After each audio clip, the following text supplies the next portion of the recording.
Well, 2015 was the last time that BG men's basketball made the MAC tournament, but could this be the year for a change? For the answer to that, I brought in our expert in BG men's basketball, the illustrious James Nahikian. James, thanks for being here. Wow, quite the intro. Appreciate it. Good to Yeah, be here. absolutely. We do the best for the best. So let's talk about the 2018-19 version of the BGSU Falcons' fourth year under Michael Huger. What do you see in him that gives you confidence that he is the man for the job here?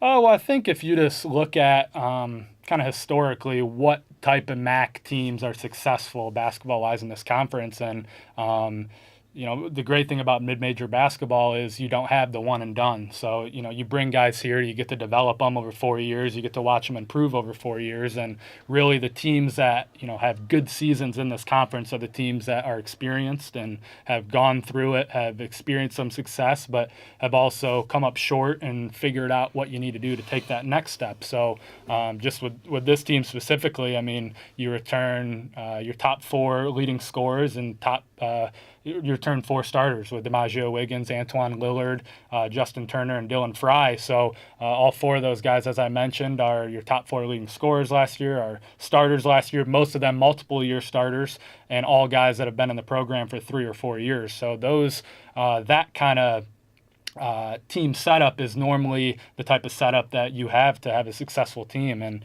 I think for this team, definitely, there's a part where you take the next step, and that's what, we'll look to do this year. But I think just roster-wise where we're at, I think there's a lot of reason to be optimism that this team's capable of that. Well, I'm glad you brought up the 4 returning starters because the Falcons for 2018-19 are considerably pretty lucky. The only main losses, Matt Fox and Derek Koch. Those are 2 key pieces, but it's more of it could be worse type situation. Who do you look to kind of step up and fill the gap that is left by Koch and Fox?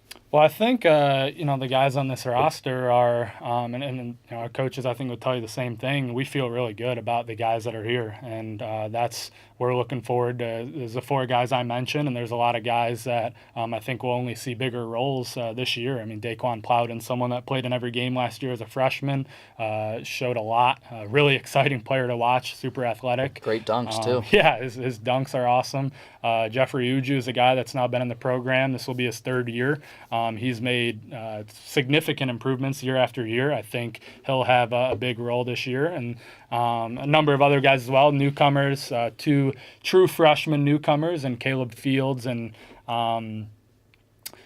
Taylor Matos, and then 2 junior college guys, and Michael Laster and Marlon Sierra, and guys that have seen experience as well away from those guys. So I think the roster from freshman to senior class is pretty well balanced, and I think there'll be a lot of guys that will contribute this year. Uju hasn't just shown on the court why he belongs here, but off the court, first Falcon since 2014-15 to make the academic all-MAC team. In addition to how great he is on the court, how tremendous is it to have a guy who is first guy in 3 years to be academic all-MAC? How much of a great influence is that to the rest of the guys in the locker room? Oh, Jeff is just a really good, first and foremost, just a really good person. I think he's someone that when you think of, what's it like to be what kind of person should be a student athlete at Bowling Green State University, and I think Jeff is the definition of that, as you mentioned, with the academics, because that comes first, and he's a guy that is definitely going to be a leader on the team and has had success on the court, and as you mentioned, off the court with academics and helping out in the community.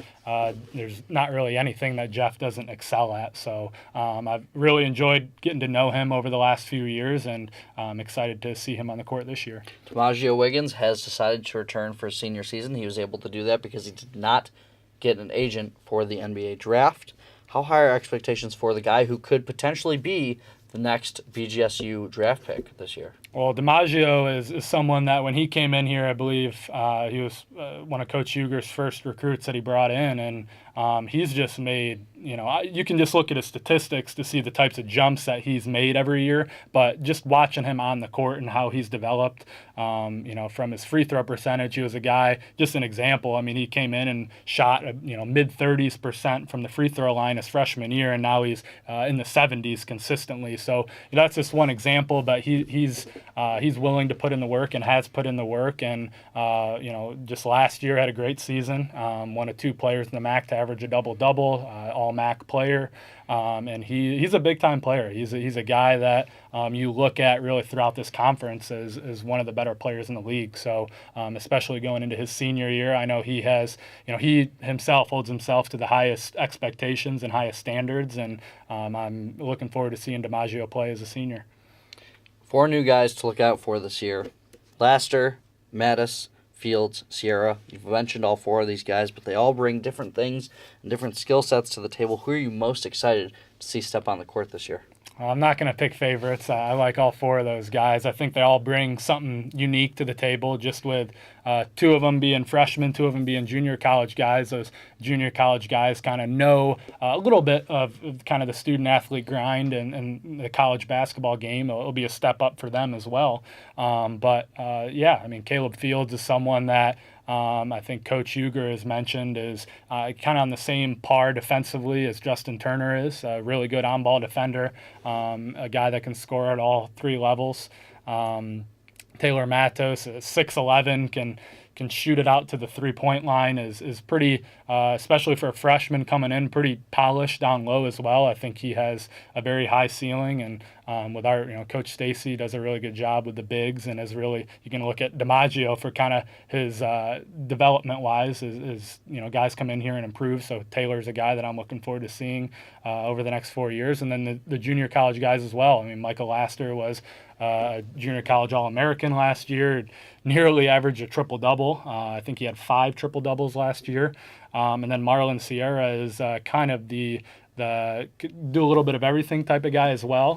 Really consistent three-point shooter. I believe he shot 50% from the 3 in conference last year. Capable passer and scorer and rebounder as well. So all 4 of those guys bring a little bit something different to the table. All right, last question for you, James, because I know you're a busy guy. I know you got stuff to do. There's pizza to be eaten.